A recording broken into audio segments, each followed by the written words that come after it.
We're going through something absolutely historic.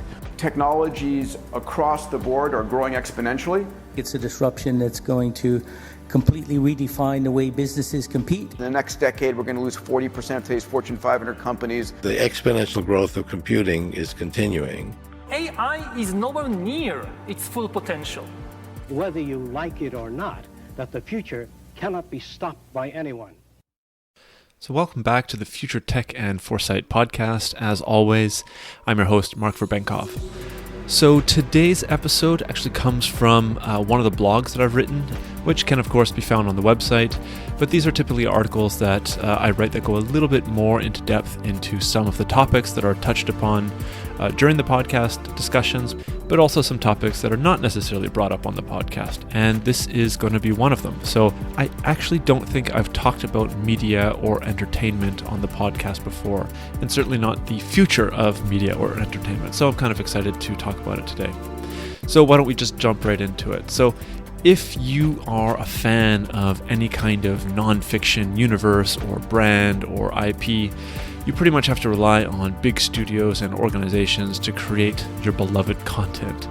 And these large organizations and studios, they use a significant amount of funding to produce these movies, TV series, books, and other kind of media out there. However, fans have always really found a way to add to their favorite stories by making their own content. So one of the first times that I heard about this, I was a little bit younger, but it was even back when the first Matrix movie came out. I heard that there were online forums that were actually dedicated to generating alternative versions of the story, or continuing the story before the second and third films came out. So people were actually spending hours dreaming up new stories within the world or the universe of the Matrix. But these were just online forums. Since then, technology has really moved forward, and it has enabled fans to create higher quality content, as of course the prices of these media creation tools have consistently dropped. There have even been notable fan-made content consumed by audiences at large scales. So to make this a little bit more tangible, looking at one of the kind of most successful franchises of all time, Star Wars. There are several good fan-made pieces that have racked up even millions of views. So some examples here are Scene 38 Reimagined, and this has around 50 million views, where a more agile Obi-Wan Kenobi duels the Darth Vader on the Death Star. Or there's also the short animated film TIE Fighter, with around 13 million views, which follows kind of an Empire pilot during and after a space battle. So both of these examples, I think, are really high quality, they're done very well, they're entertaining, they are very short, and of course they are 100% fan-made. But these are typically the exception and not the rule. So this trend of ever cheaper content creation tools has continued, and we are maybe potentially on the brink of a new era where artificial intelligence specifically could cause a surge in both the quantity and quality of fan-made content. So that's what we're going to be really looking at today. So in a recent interview with Jason Calacanis from the All In podcast, the CEO of Runway kind of explained what his technology can do. And this will be one of the pillar ideas of this episode, because Runway and the future competitors or alternatives of Runway, I think, will be one of the large or the main keystone technologies that will enable this kind of fan-made content revolution that I'll be talking about today. So Runway AI is a groundbreaking browser-based tool that includes more than 30 different features, such as instant rotoscoping, motion tracking, audio cleanup, text-to-text, image-to-image, etc., etc. Users can upload their media and utilize these tools to enhance, transform, and create new content. The platform also provides several AI models, including Stable Diffusion and a text-to-image model. Most interestingly and most relevant for today's episode is Gen 2, and this is a text-to-video AI model that allows users to create intricate videos from words, images, and their own videos. So just as ChatGPT can spit out an entire essay in less than a minute from a simple prompt, the vision, right, the future vision of generative video creation is much the same. Write what you want to see, and the AI will spit out a high quality video based on what you wrote. So the free trial version is actually available now to you. I created a 4-second video clip. You can do several of them yourselves if you want to get a feel of what this text to video feels and looks like and how it actually functions. So I recommend you go to Runway AI, their webpage, and check it out for yourself. So this, I really think, begs the question of what will video generation be like in the near future, right? Because it's not going to stay at some quick little 4-second video clip. It's going to be significantly longer, the quality is going to be higher, and the relevance based on what you input as text and what you get as an output in video is going to be significantly better. So this is my thought. Essentially, you'll be able to use ChatGPT to help you write a story that will be up to date and follow the continuity of whatever IP or brand you're basing it on. So to make this a little bit tangible, let's use Star Wars as an example, and specifically the massively popular TV show, The Mandalorian. So as ChatGPT is now connected to the internet, in its next couple of versions, it's most probably going to be quote-unquote aware of every aspect of each episode, either by browsing the web and reading text reviews, or through a plugin that enables it to actually read episode transcripts and maybe even YouTube review transcripts and other things like that. However, as its training data was cut off at the end of season 2 back in 2021, I've actually asked it to write out a potential second and third season. So though limited, if somebody really liked this, they could in principle take this, elaborate each episode, and then take that text to Runway in the future and generate videos for each episode. I think it'll take a while before Runway allows you to make videos over a minute, but this is definitely within the company's plan. So I think that the interesting part is how actually other AI applications pair nicely to this. You can actually use voice generators like voice.ai, where you can actually generate voice that can go over any kind of character's speech in, for instance, a video recording or a AI-generated video clip. And then this can be connected with another kind of AI video editor, perhaps similar to what GoPro Quick, if any of you have used that in the past. This has already been offered for numerous years, and it allows kind of an AI algorithm to arrange all clips, audio, and text together into kind of a coherent and relatively interesting video that can be shared to social media with friends or whatever. But the interesting part here is that you could relatively quickly generate an entirely new alternative season of The Mandalorian with the voices sounding like those of the actors in the show. Of course, many of these steps need to be improved currently, but I really think that the building blocks are already in place for this to happen. And in the Runway interview, the CEO actually noted that the higher quality videos are expected to be generated within only 2 years. However, it is much more likely that to generate Hollywood quality videos, this will actually take significantly longer. But it is not unreal to think that within the next 5 years, we will already start to see lower complexity brands like animated shows such as, for instance, The Simpsons or Rick and Morty or even South Park and others that will have entire fan-made spin-offs that are on par with the official productions, which I think is pretty cool and pretty wild when you actually think about it. So as I've mentioned on the podcast several times before, I really do recommend everybody to also watch the All In podcast, which was the initial motivation for this episode and for the blog post as well. And in one section of the episode where they actually talk about generative video creation, one of the co-hosts, David Freeberg, describes the fan-made media winners of the future as those creators that will be able to generate the most dynamic range of interaction with the created piece. So this can look like allowing you to interact with different characters in a TV show from different perspectives, or have the interactions at a much more detailed level based on your personal likes or dislikes with those type of characters. Also, the ability to create content as short or as long as people want. A short story can be turned into a movie or a 10-episode TV show or even a multi-book epic, all depending on what the consumer actually wants.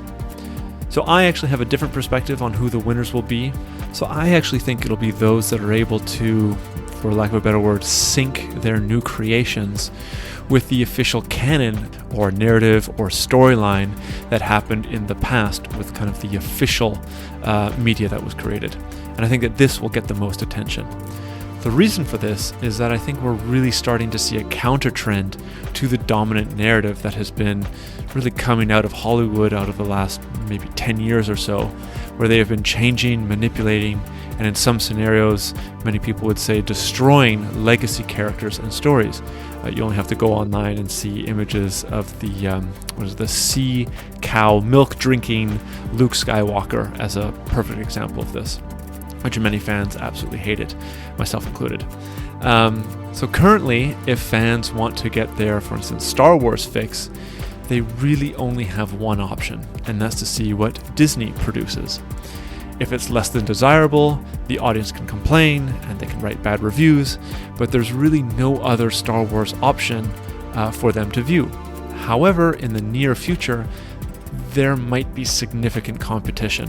And after years of trying to change brands, new fan-made media that is as close and respectable to the vision of the original brand might just win out to everything else, even the official content coming out of Disney or whatever other brand owner there actually is.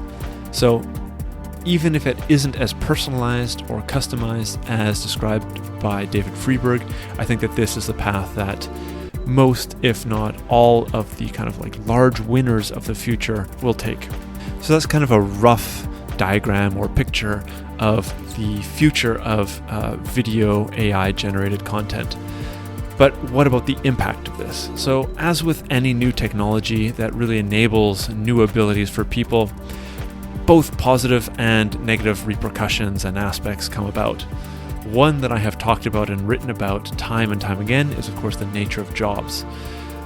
Most evidently and very quickly it becomes apparent that VFX studios will see a significant drop in the need for their services, or at least it is highly likely that this is going to happen. Especially if an AI tool can not only generate actors and landscapes and scenes and full-on videos, it can also instantly add any effects that these traditional companies have done for years. So their value and need will most likely plummet. Think of a company, for instance, like Pixar, that creates films that are entirely animated. This is something that is in the process of being completely replaced.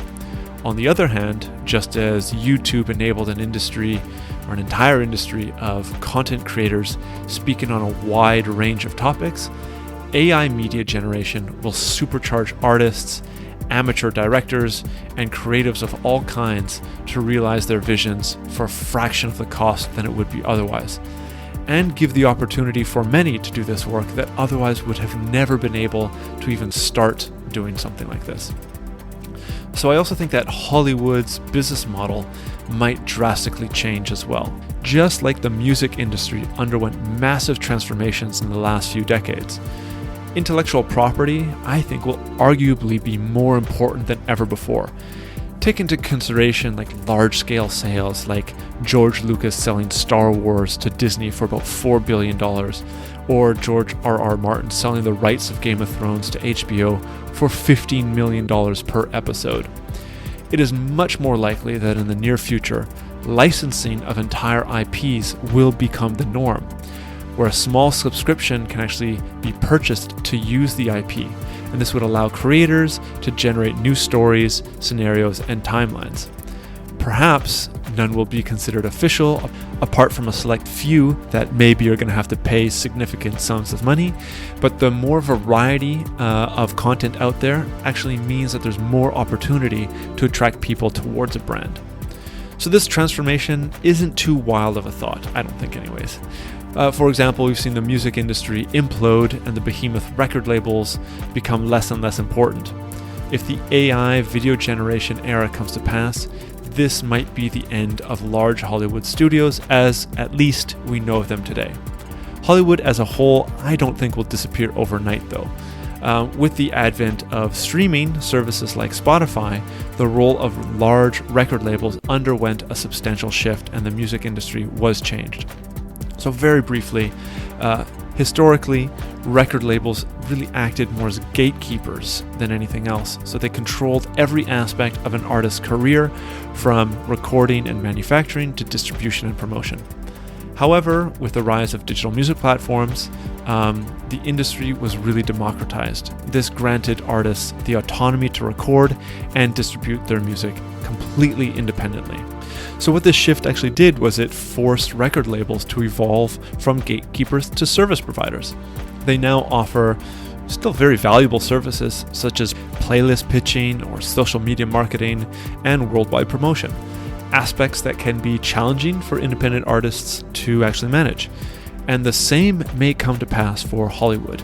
It may turn from gatekeeping and the main form of media creation to offering valuable services that will come to pass as Runway AI and other AI video generation platforms begin to take shape and enable a new era of fan-made media creation. So, my assumption is that this will actually be a lot faster this time around compared to the music industry.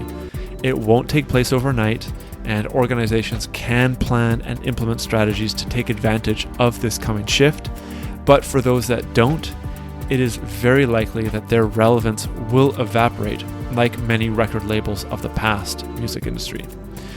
At the end of the day, however, the true winners, I think, will be all of us who enjoy our specific characters and worlds and brands, as we will see them in a near infinite number of scenarios that will hopefully add richness and depth to our favorite stories. The real challenge may be the oversaturation of content and how to choose which fan-made content to watch over another, but I think it can be argued that this is preferable to what we currently have. Well, thanks for listening to this week's Future Tech and Foresight podcast. If you like what you've heard here, there are, of course, a number of ways that you can support the podcast. The best way would be to leave a review on Apple Podcasts or give a rating on Spotify, which you can find a step-by-step explanation for on the futuretechandforesight.com website. Alternatively, feel free to leave a comment either on the episode show notes or the YouTube channel where you can see video recordings of the interviews. And finally, if you are part of an organization that is aware of the disruptive and transformational impact that emerging and future technologies will bring and want to know more, please get in touch to hear about the strategic foresight services that we offer and how we can help future-proof your organization and take advantage of the phenomenal opportunities available to survive and thrive in the future.